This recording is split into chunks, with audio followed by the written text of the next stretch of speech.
Hi, I'm Kevin. This is Yang. And we've been collaborating for 25 years, more than half our lives, in all ways imaginable.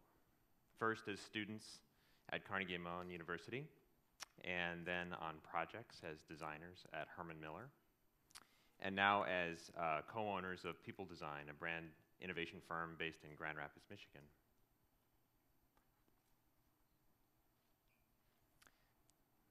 Sorry. Oh, yes. Sorry, we're a family, as you just learned.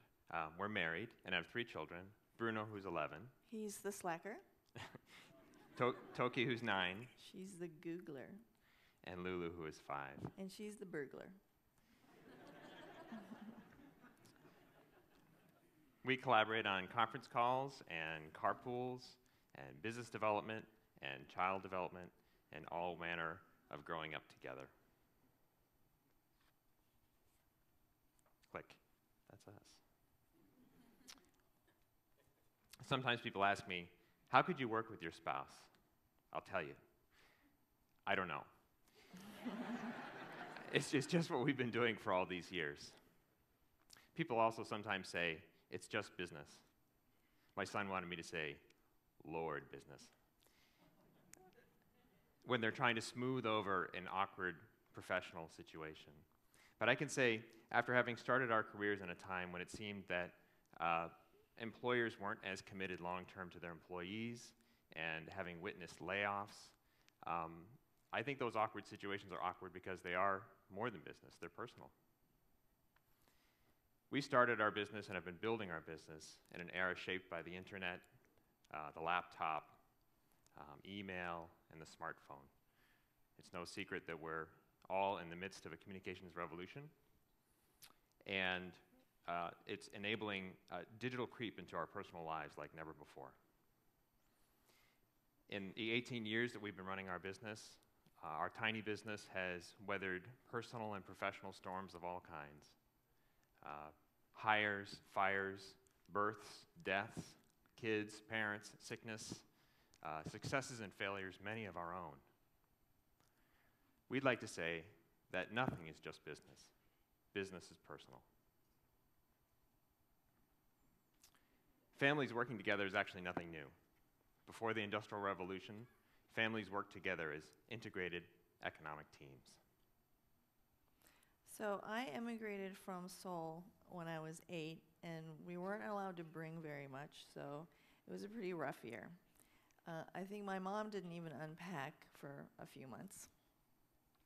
So, and it got better. While my parents still had their day jobs, we started our upholstery business out of a crawl space in our first home. So being short really helped me. My brother and I grew up alongside my parents working, and we did deliveries, we helped with taxes, we reviewed mortgages because we knew English.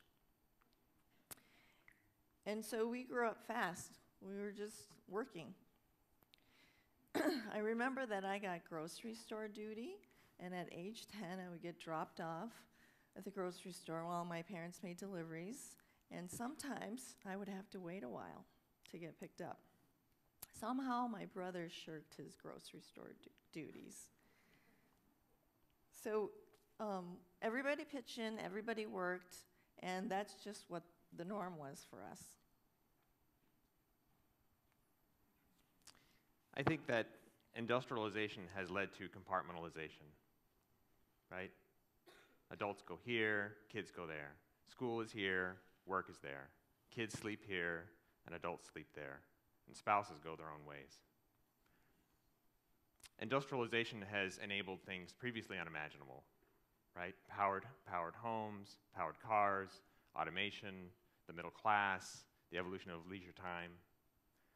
But it also has a tendency to treat people like cars on an assembly line. But people aren't cars, right? We're not machines. People are people. What's often missing are the connections. Charles Eames said that eventually everything connects. People, ideas, objects, and that the quality of the connection is the key to quality per se. We believe that making connections, seeing patterns, making patterns, and holistic thinking is the hallmark of the emerging era. 10 years after we started our company, we renamed ourselves Peopledesign to refocus our energy on two important values: user-centeredness and collaboration. Being focused on the user is nothing new, but it's too often forgotten. The user is often the missing connection. For Yang and me, collaboration has been at the heart of our relationship, and an area where we try to lead by example every day.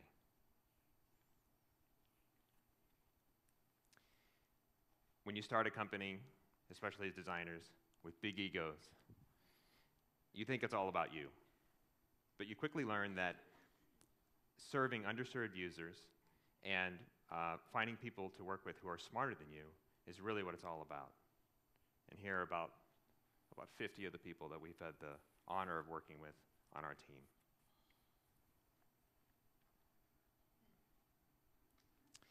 Collaboration is a popular idea. Here we are today. It's also a buzzword, and perhaps not well understood. Just as most business people would see themselves as good problem solvers without necessarily any specific training or frameworks for actually solving problems, most people think that if they can get along, they can collaborate. But collaboration, like a marriage, is more than cooperation. Collaboration requires thinking alike, thinking different, and taking turns. Okay, boy, my turn. Rules of collaboration. Number 1, thinking alike. We like each other, so we're together, we have things in common, and that's obviously why we're together. So we think the same things are funny. We're curious about everything, and we wonder how they came to be. We do that for our projects while traveling, but even going to the grocery store is really fun for us. Every week I'll ask the kids, who wants to go to the grocery store? And there'll be groans and they'll hide. And Kevin will chime in and say, I do. I want to go with Mommy. So we think things like this are funny. This is a real picture that Kevin's father actually took, and it's open from 5 to 11. So we know that it's closed from 11 to 5. And we think the Chilean sea bass story is a good one. So the Chilean sea bass was actually a bottom feeder, the Antarctic toothfish, that was rebranded and marketed in 1977 and is not even a bass. So why is QVC so cheesy yet so effective? So there's lots of stuff like this, but we don't have a whole lot of time. So observations like this are a first step to making improvements in your life and in projects and ultimately in the world. So we look for patterns and for connections.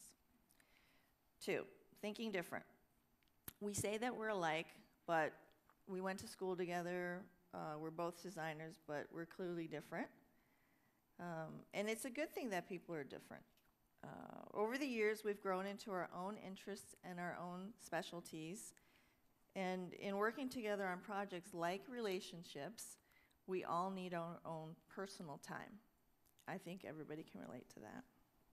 You have to be your own person with your own craft. Bringing that individuality and depth really helps to contribute more meaningfully.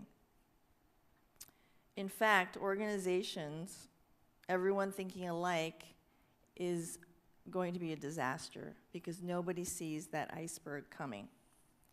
We think that diversity yields stronger ideas. Okay, taking turns. If collaboration is such a good thing, then why do people run away and work alone? There's the idea that you can't really get work done in the office. So people are working at home, in coffee shops, airports, and elsewhere. And I'm not even sure headphones and earbuds really help. So the answer isn't something that we've been thinking about over the years, which is creating and editing. So it's really hard to create and edit your own work. It takes perspective. Creating is like brainstorming, free association, and it's intuitive. Creating is mess making. Editing is seeing patterns, making connections, and making choices. Editing is sense making. So sometimes on projects, Kevin starts, I finish. Sometimes it's the reverse. I cook, he cleans, and sometimes that doesn't go in reverse. I drive. Not a bad idea. I drive, or he drives and I navigate. And as they say, you have 2 ears and 1 mouth, and you should use them accordingly in the right proportions. So we think that you have to have your own voice and really get out of your own way. You might actually have to admit that you don't know something. And being vulnerable gets you and your team to 11.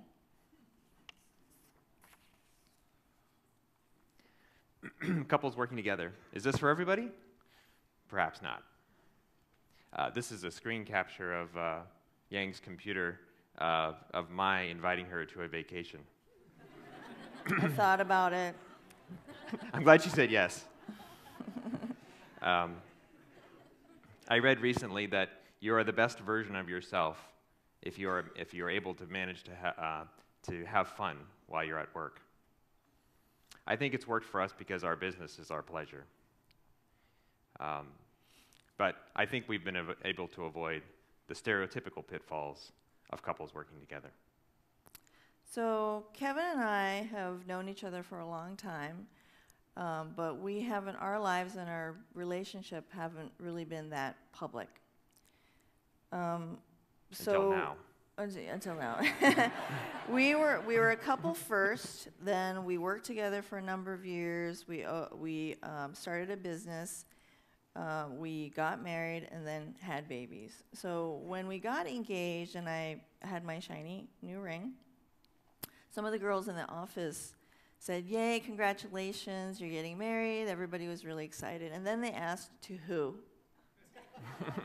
And I said, "Kevin." And we weren't trying to keep it a secret, but they were floored. So we're very proud of that moment because we don't want to let our personal lives get in the way of our professional lives. So we have a little video for you. Yeah. Well, families working together, I don't think should be anything strange. And perhaps after a 100-year trend, maybe it's coming back. I mean, people work from everywhere today. People work from their homes, on the road, from Little League games, and in front of the TV. Kevin once missed our Michigan Adventure because he was doing a conference call for 3 hours in the parking lot. I might have gotten the better deal. I think I missed the wave pool. The coming era will demand new skills and deeper collaboration, making it necessary for us to celebrate our differences and think alike in new ways. We're going to have to be vulnerable enough to have relationships. I heard from a design industry veteran recently that there's no such thing as good work for a bad client.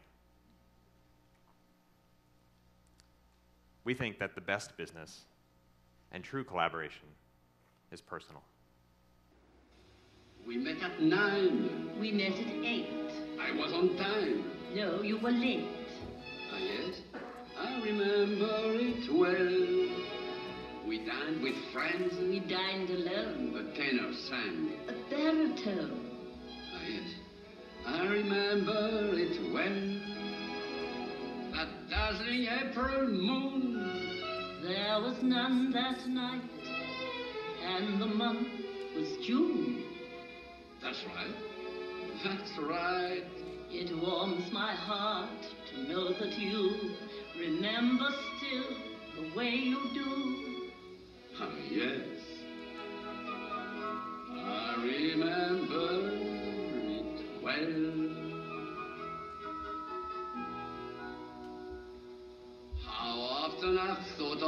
Friday Monday night when we had our last rendezvous.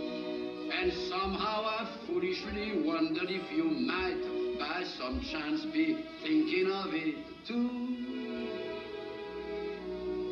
That carriage ride, you walked me home. you lost a glove. I lost a comb. No, yes, I remember it well. That brilliant sky, We had some rain those Russian songs. from sunny Spain. Ah, yes, I remember it well.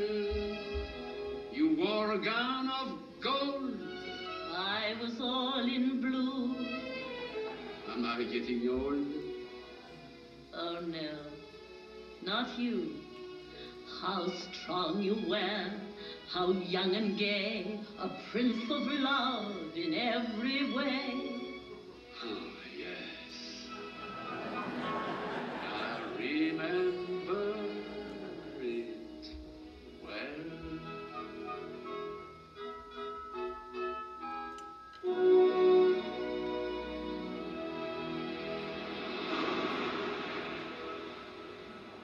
Thank you. Thank you.